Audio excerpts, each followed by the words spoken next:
Hey, this is Anney. And Samantha. And welcome to Stuff I Never Told You, a production of iHeartRadio.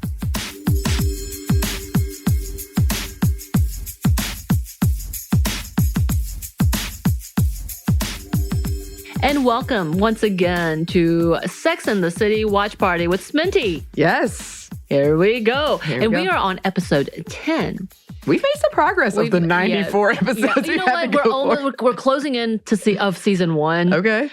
So we're getting there. Mm-hmm. You scored a 0 in the last episode. I did. It's okay. It stings. It's okay. Yeah. It's okay. That's the lowest possible score you could ever get, but that's okay. It's okay. Is it? It's fine. It's fine. So can you give us a little revamp of what just happened? A revamp. Is that the word? I think you mean recap, but I love revamping. Revamp it, baby. Okay. Revamp would be, it turns out they're all vampires. So, yes, we've had a lot of conversations about sex, vibrators, single women, the female body, relationships, and particularly like hiding somebody in a relationship or settling, married women versus single women. We've met Big, who is the big love interest for Carrie. They're having a lot of conversations about, a lot of dramatic conversations, I gotta say, about marriage, and she felt like she was hiding him. He'd been married before, been divorced. So we're setting up this relationship. I feel like we're closing in on the season finale, which you've really built up, but I have no idea what's going to happen. So I'm excited to see where it goes. Mm-hmm. All right. That's pretty good. Revamping. Yeah. But look out for my Sex and the City fan fiction that's all about vampires. Oh my God, that'd be amazing. I love it. Yes. Please, someone do this. Yes. Is it already existing? Let us know. Does. Let us know. Okay, so we have episode 10 coming up. Mm-hmm. And it is our happy hour. Yes. Just so y'all know, look behind the curtains. We are recording some of these back to back. In our episode 9, I had created a champagne cocktail called the Blackberry Mosa. Mm-hmm. We have moved on for the second round. Yes. And as always, drink responsibly if you choose to drink, because as Anney can attest to, even caffeine may be too much for peoples. I am very sensitive to caffeine, everybody. Very sensitive indeed. Yes. But yes, and we're not sponsored, if that's the question. We were sponsored at one point in time for one of the episodes for and just like that. Yes. Which apparently has a season 2 coming out. I'm very intrigued to see how that happens. I'm very shocked that it happened. Yeah. Mm-hmm. I think we'll talk about this later. Okay. We had to do predictions. Okay. But we are on episode 10, season 1. And the title, Anney, of this is The Baby Shower. Ooh. Will you tell me what you predict for this? Very obvious. It feels like they go to a baby shower and they talk about having kids. Much in the same way they talked about marriage and settling in the last one. Mm-hmm. In this one, it's the kid discussion. Okay. Mm-hmm. Okay, very good, very good, very good. All right, so y'all, are you ready to begin this episode? Here we go.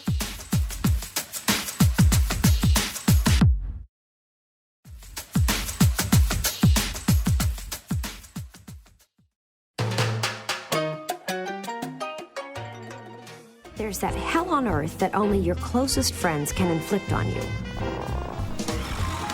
The baby shower. You can now drag me to that thing if you put a grappling hook in my mouth. I have never once been to a baby shower. Oh, you haven't? I'm about I've to go been to invited to one, but I've never gone. Oh, that's right. So I've been to several, but I've got one coming up in April. Mm-hmm. So it's interesting. Yeah. Typically, I've been just sending gifts. Yeah, I have done that. I've sent gifts, but then I don't show up. Do you think they want you to show up? Maybe they just want the gift. I think it's according to who it is. Okay. Oh, I did a baby shower on Zoom. Oh, that's right, you did. Yeah. Super awkward. I'm sure it was. Most things on Zoom are. Yes.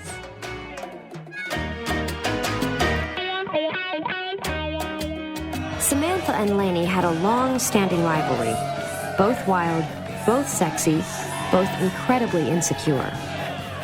I was talking about this with my friend the other day about how you go through this, or we went through this period in college where you would be dancing on the table at like parties, or you take your shirt off and walk around. And it's just like a phase we went through and it's over. I don't think I ever did that. I never stood on a table dance. Oh. I've never taken my shirt off. Oh, I took my shirt off. Oh, damn. Had a Didn't notice nice about you. red bra. Oh, I never did that. I've lost, I guess, in this cool I don't count. think it's cool. I mean, if you want to do young it. and hip and cool, then yes, you do that. For me, not so much. I've lost 2 sisters to the motherhood. I know what Okay, I'm talking about. this is a big conversation. So we Okay. talked a little bit about child-free life and versus like having children. Mhm. The conversation is there a battle between, like, do you lose your friends once they have children? Yeah. It is such a sticky subject. Yeah. Because I have really good friends that who have kids, but yes, I've definitely lost friends Mhm. after they had kids. Yeah. And I know we talked about this in a previous one, but it is like, it makes sense to me. It's sad. You know, there's a part of you that's like, oh, this is ending. But it makes sense. Like you move into a separate phase of your life and now you've got a kid and it's taking up all your time and energy. Right. Like that makes sense to me. Right. But it is kind of like, oh no, we probably won't see each other as much anymore. Right, especially after child number 2, number 3. Yeah. It obviously become like, it's hard for you and that's understandable. I can come and see you, but it's going to be very like, Right. either we were going to have to be very intense and very intentional Yeah. about these visits. So like you get an hour of a lunch or it just, and then it gets a little too like harder when you start like having your own job or like move to a separate place or travel a lot. It's that whole thing. Yeah. My last friend who invited me to a baby shower, she called me and sat me down. She was like, sit down. I'm having twins. And I remember being like so happy for her, but thinking like, That's the end. Oh. and it was, but she also lived like 50 minutes away. That's a part of the conversation. This is part of the thing is like a lot of my friends that I knew from college have settled outside of Atlanta. I live in Atlanta. I don't see them as much. Anybody with children over 2 children is difficult. And who focus their life into being a mother is beautiful, but it's very different places.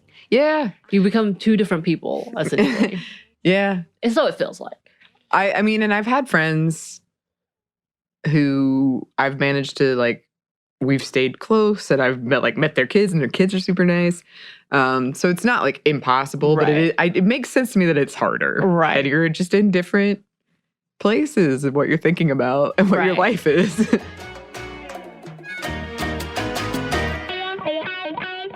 Okay. Ready, girls? Let's go.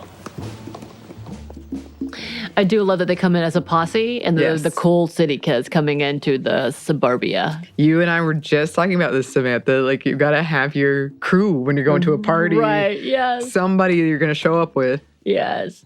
So it's really funny that they're all in black and sleek, and then they show up to the suburbia, and the woman who they're coming to see is in pastels. Yes.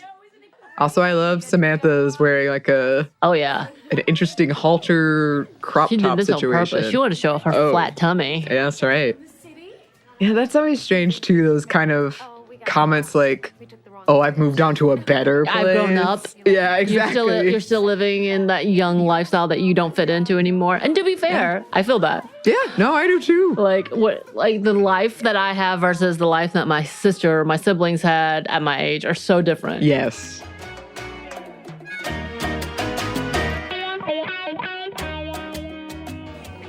I love my son.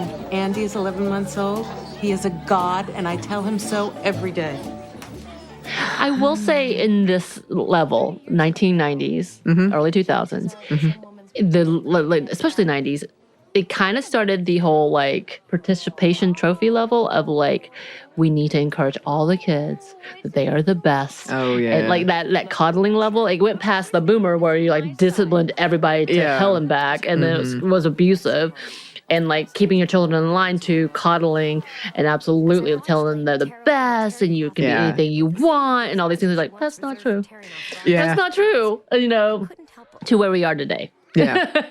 Yeah, I Which believe. is still not wonderful, but I'm just like, huh. I told the story before. My mom, one time, we were on a walk and she was like, I'm going to tell you the truth. The American dream, you can't.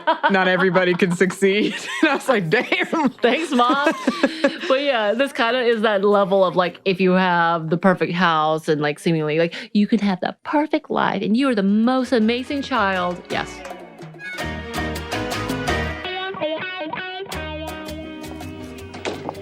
Even 7 months pregnant, Lainey couldn't keep her clothes on. Clearly, a part of the old Lainey I had just got survived. distracted by a portrait of this woman pregnant, Naked. above the bathroom. the Toilet. bathroom in her own house. I mean, where else are you going to put it, I I was guess? gonna say, the pregnancy photos. Yeah, that yeah, subtle, you're like- right. And they can be amazing. They did this as a caricature of that, I'm Sure, sure. yeah. And it's not necessarily like true. Obviously, this is not a depiction of the good things, but like this is definitely during that era of falling into the American dream was being a mother. Yep. Blah blah blah.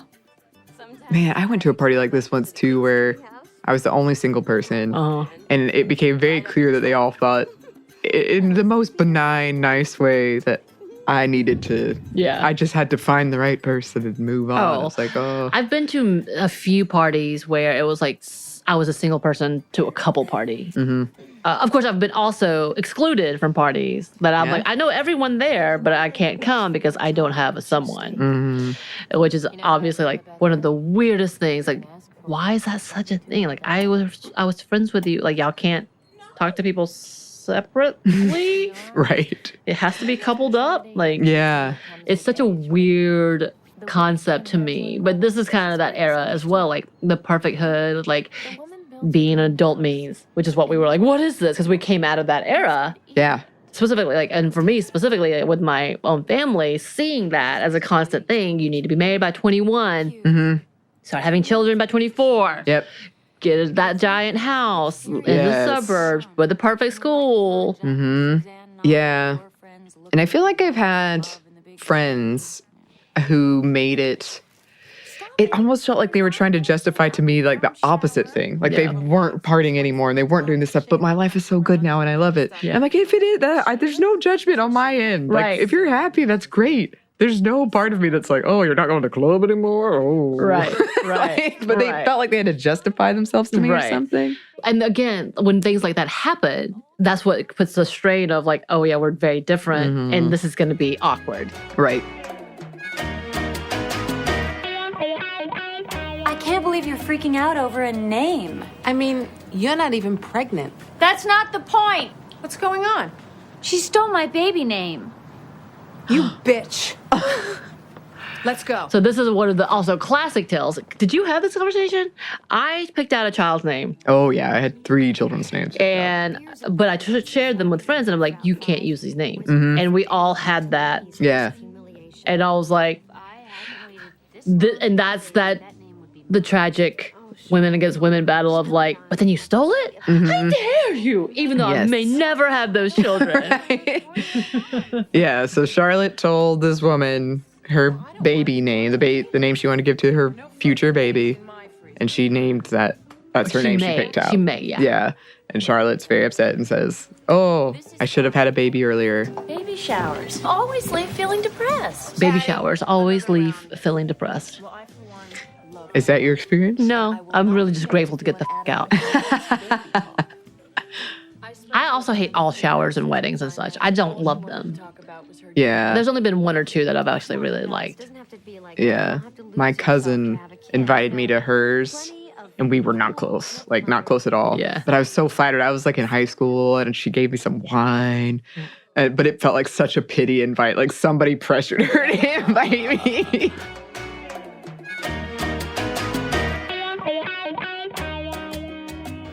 What are you gonna do? You gonna tell Mr. Big? No, I am not going to tell him until I know what Gray area. Did you have a moment No, that you I'm- thought you were I'm pregnant not- at any point? going. No. Only when I went to the gynecologist and he was like, "You're pregnant," but that would have been like I would have been like Virgin Mary. Yeah. That would have been a miracle. Yeah. Or just, I don't know. But Like a complete weirdness. Yeah. yes, that's the only time. I've actually never bought a pregnancy test. I've never taken one outside of the gynecologist. I have taken one because I'm paranoid, but I've never really been. I have taken Plan B a couple of times just in cases because I'm like, yeah, absolutely not. But yeah, no, not really to that level that I would come with, I think I'm pregnant. Yeah. I had a friend once, we were doing our like annual getaway with our group, and she said to me, I took a pregnancy test, but it came back negative, but I just think I'm pregnant. And sure enough, a month later, really? She was pregnant. Dang.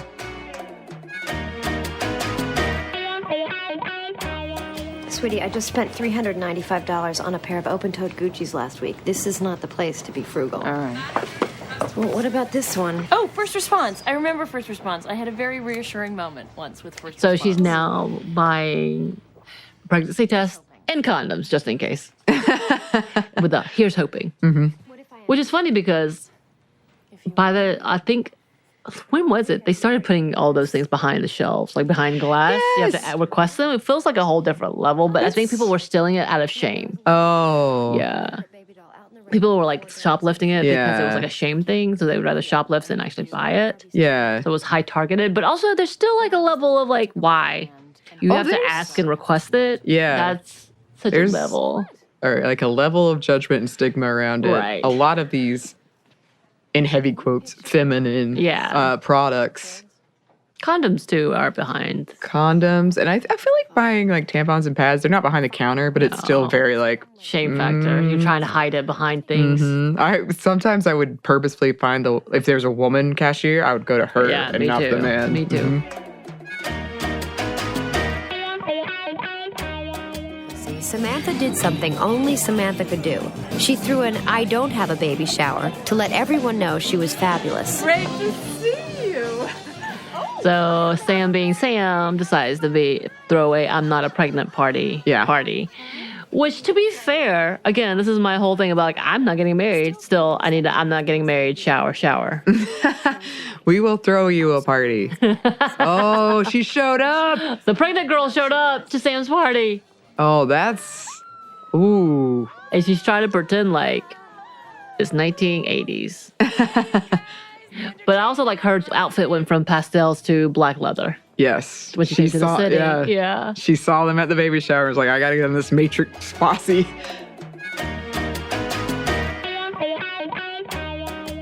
Look, I'm sure you get asked this all the time, but what is your problem? My problem? Just that I had a dream and you killed it in a nutshell. Really? Well, then you're lucky because at least you know what happened to your dream. I have absolutely no idea what happened to mine. Oh boy. Uh-oh. There's a whole level to this of like glamorizing single life, which I think I was grateful for because during that time, that wasn't necessarily the thing. Is it unrealistic? Absolutely. But it kind of was nice to see as a person who never dated through high school and even in college to see that. Like, yes, I will come into my prime in my 30s. Yeah. It did not work out that way. Well, I mean, it's nice to have a different narrative, even though ultimately they're still trying to find men. Right. A man. It's And nice also- to see them like friends, single friends together. Right. But at the same time, also, it's like, you don't have to on the other lifestyle to of make your course. lifestyle feel better, which is, I don't think they necessarily are doing that, but they're definitely not putting marriage or people who are having children in their 30s in a great light or late 20s in a great light. Yeah, I mean, it's, like you said, it's a caricature of her as like this pregnant woman that we should be laughing at and be judging and like, and feeling bad for her. And now, because she wants to live her old lifestyle, even though she's pregnant, is trying to show off her boobs. and tried to make a drink just a second ago. Yeah. But to be fair, you shouldn't have to do that to feel validated. Yeah. If you want to do that, then you do you. Yeah. But if this is like this level of like reliving, that's the other question is it sad to relive? Or is it okay? The glory days. If Yeah. there was such a thing. Yeah. There are things that I miss Yeah. that I wish I could go back on and relive again. There are things that I'm okay with not doing ever again. Yeah. And then so we talked about this a little bit in our parentification about like doing rituals that seem childlike, but it brings us to comfort. Of course, this is not the same thing. The flashing people Yeah. and all of that, living that lifestyle, rock party lifestyle. Rock party. Yeah, so You're the coolest. I am the coolest 50, 60, 70-year-old here. I'm just playing. But like all of those things, like, that's such a bad thing if it's not harming anyone? I've thought about this as a cosplayer. Yeah. Because we have those comments of like, she should not be wearing that. Her body isn't right, or she's too old. And I want to, I think I mentioned it recently, but I want to come back and do an episode on problematic insults that I think have a legitimacy in them, but they're problematic. Right. But also, I've been thinking about this too, because there are a lot of conversations, you flip the gender, then we would have different reactions. And one thing I did that I really regret doing is I once had an audition that had a kiss in it. And I kissed the guy. And afterwards, the casting director was like, you never do that. Like, that's because the guy didn't get consent. We just kissed. But I read it in the script and I thought, I was young and I thought, that means we have a kiss. And I feel so bad about it. But things like women flashing. Right. If men did that, we'd be like, oh no. Yeah. But it's just totally different like mindset. And there's a lot of intricacies and nuances in that. Right. But just saying, like, I have been thinking about that lately. Well, we just also, you and I talked about this in that adults going to things like Disneyland and that whole like, because we talked about that as like child free and what that looks like. And the fact that people's fantasy growing up was to go to things like Disneyland, Disney World, and could not afford it. Their parents could not afford it. So they and themselves were able to do so. They loved Disney movies. They loved Disney movies, but didn't get to live that life to see. And then being able to do that as an adult and being shamed for it because it's like, this is for kids. Why? And it is that level of like going back and reliving or hoping to relive a memory that you loved in this aspect. And the fact that when it comes down to it, Disney money, Disney costs are not children costs. You know what I mean? Like, it is not affordable for people with children typically, and it's not affordable for children at all. So like that is not, there's this like layer of like, yeah, that's wonderful that you have the privilege to take your kid. Why are you shaming those whose family couldn't do that? And so they're doing it for themselves. Right. That's the level. Is there problematic where like influencers go to do like a video bit and take up space to like film for 3 hours at a time instead of just enjoying the park? Yes. Yes. And also like possibly jeopardizing the jobs of the employees there. That is hugely problematic. That's not what we're talking about. Yeah. We're talking about those who truly love Anney, who will take 2 days to plan an entire day to love the park that she loves, to enjoy everything about it, to sit there and literally tear up after a ride that she had been so excited about, that we knew that it may take 3 hours to get to. But the joy on your face was worth every, like, that's what it's for. Yeah.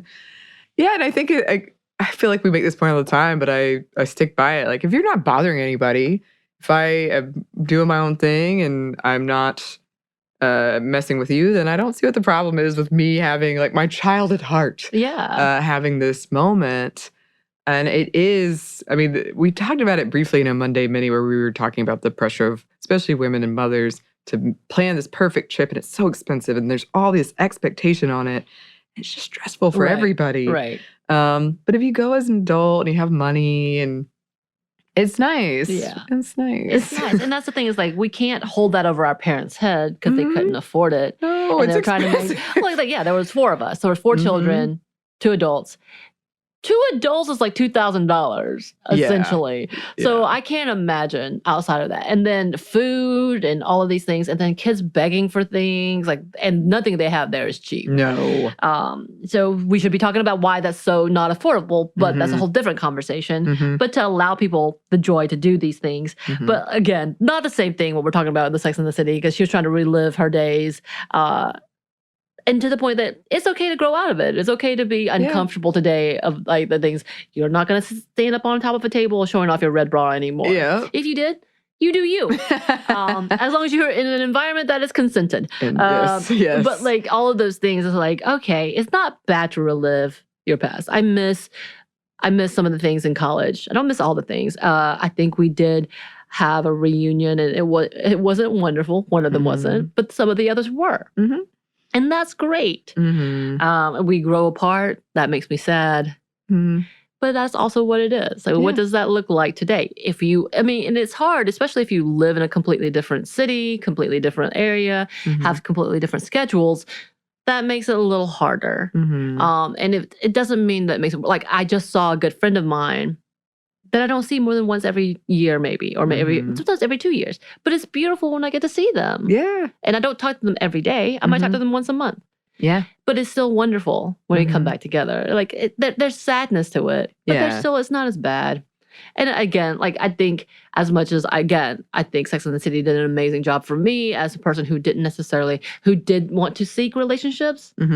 So that felt like something to do. I felt like an end goal that was like, oh, this seems nice to have. Yeah. But at the same time, being able to be happy with my friends and being single, to advertise that as like, this is an okay thing. Right. And glamorize it and make me feel like I could do this was a whole different thing.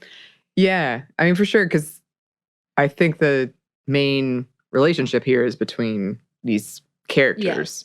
And so there's like men that come and go, but they're the main sturdy relationship. And I think that's beautiful and that's important. It's like you can want to have that man or whatever, what have you that you're looking for, but you got your group and you don't like abandon them, leave them alone, even if your relationship changes. Yeah. Because I also have friends, like I can go a year and then we talk. We might not even talk about anything really relevant in our lives, but it's just easy to pick up. Right. And it's great. And then we'll wait a next year. Like there's a sadness to it, as you said, but there's also just it's kind of how life goes. And you can look back fondly. And there's things you miss and things you won't miss. I used to say, like, seasons. Friends come through seasons, and it's a perfect season. And it may not be forever, but it's still nice. Yeah. Enjoy things while you can.